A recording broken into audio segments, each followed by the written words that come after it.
Nós estamos estudando a carta de Paulo aos Gálatas. Quero convidar você a abrir a sua Bíblia no capítulo 4, a partir do versículo 17. Gálatas 4, a partir do versículo 17, que nos diz o seguinte. Se você não tiver a Bíblia, eu estou lendo para você, tá, abençoado? Se você quiser pegar, aí pode pegar e vamos ler juntos.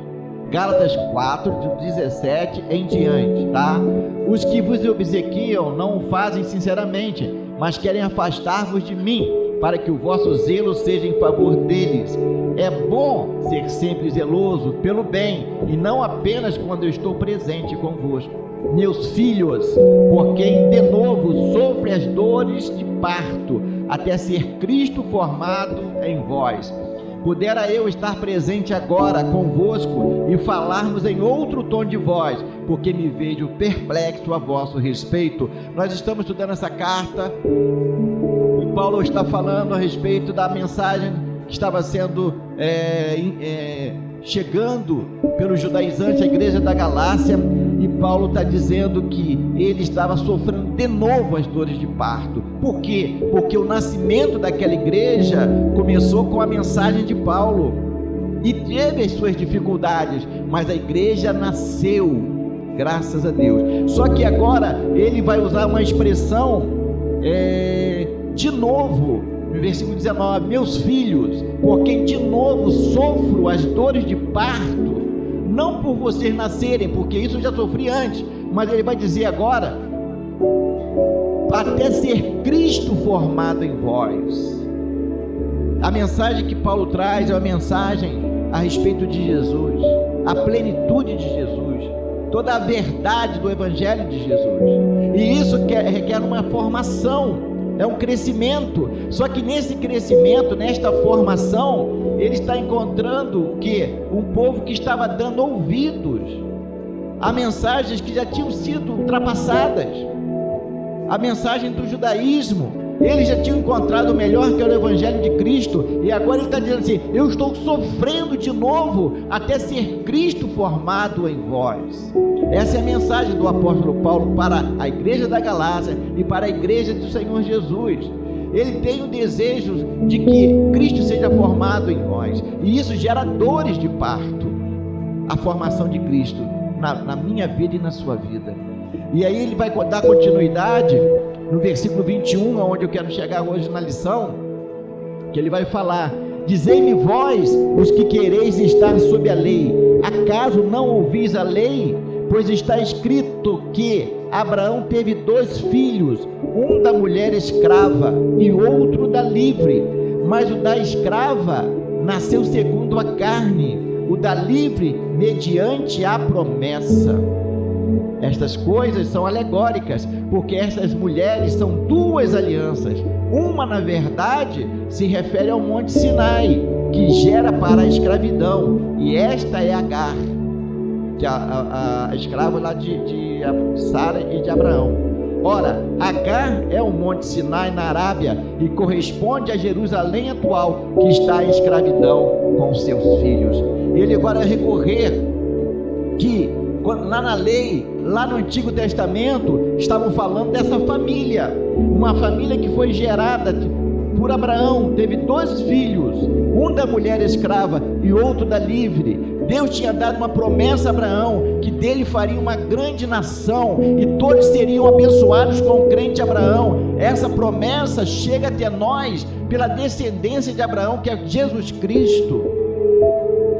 E Paulo vai lembrar aqueles judaizantes que estavam presos aí no Antigo Testamento. Ele vai lembrar que vocês não leem a lei?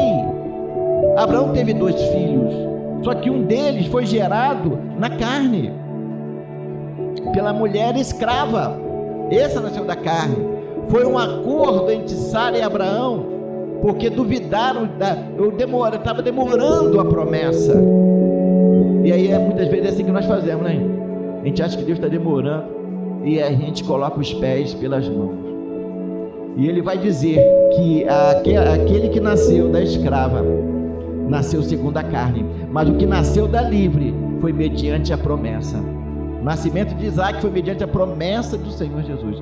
promessa de Deus para Abraão, e essa promessa chega até nós, e ela chega até nós através de Cristo Jesus. E Paulo vai pegar aquelas informações e vai trazer como uma alegoria. Ele vai dizer que o Sinai, onde foi dado a lei, era Agar, e ele vai dizer que o Agar é o Monte Sinai no versículo 25, e corresponde a Jerusalém atual, que está em escravidão com seus filhos.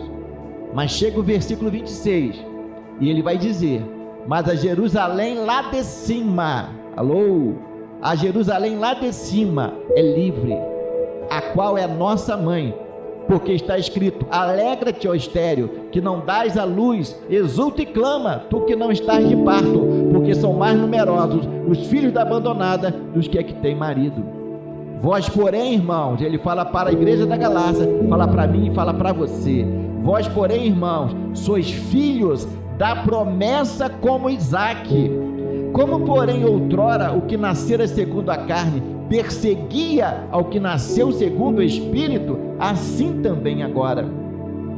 Da mesma forma que o filho de Agar zombava de Isaque, perseguia Isaque, e Paulo está dizendo que está acontecendo a mesma coisa agora. Ele vai dizer: nós que somos filhos da promessa como Isaque, como porém outrora o que nascera segundo a carne perseguia o que nasceu segundo o Espírito, e esse era Isaque, assim também agora. Contudo, que diz a Escritura? Qual foi a reação de Sara diante daquela atitude do filho de Agar para com Isaque? Ela vai dizer assim: lança fora a escrava e seu filho, porque de modo algum o filho da escrava será herdeiro com o filho da livre. Da mesma forma que não foi possível caminhar o filho de Agar com Isaque, o filho de Sara, não se pode caminhar a lei que foi dada a Moisés, que tinha um prazo de validade, com o evangelho da cruz de Cristo, com o evangelho redentor, com a liberdade que Cristo nos deu na cruz do Calvário. Então não dá para caminhar junto. E Paulo faz essa alegoria, ele pega o que aconteceu lá no passado e traz para a igreja, naquele momento em que os judaizantes estavam querendo colocar dentro da igreja a mensagem da lei. E assim, irmãos, versículo 31, ele termina dizendo: somos filhos, não da escrava, e sim da livre. Jesus falou que quando eu conheço a verdade, ele diz que ele é a verdade. Conhecereis a verdade, e a verdade vos libertará. O evangelho de Jesus liberta. Se prega hoje uma mensagem de aprisionando as pessoas, quando na verdade o evangelho de Jesus liberta da escravidão. Quando você conhece a verdade, essa verdade te liberta. E nós somos filhos da livre. Nós somos filhos da livre. E a promessa que foi dada a Abraão chega até nós através da sua descendência, que é o próprio Jesus Cristo. Chega, e ele que foi o nosso pai na fé. E nós, quando cremos no Senhor Jesus, nós somos também filhos de Abraão na fé. Cremos na promessa. O salário do pecado é a morte, mas o dom gratuito de Deus é a vida eterna em Cristo Jesus. Então recebe essa palavra abençoado, declarando que Jesus, ele é o caminho, ele é a verdade, ele é a vida. Quando eu e você cremos no evangelho de Jesus, nós vivemos na verdade, nós temos na vida, e nós somos livres, graças a Deus.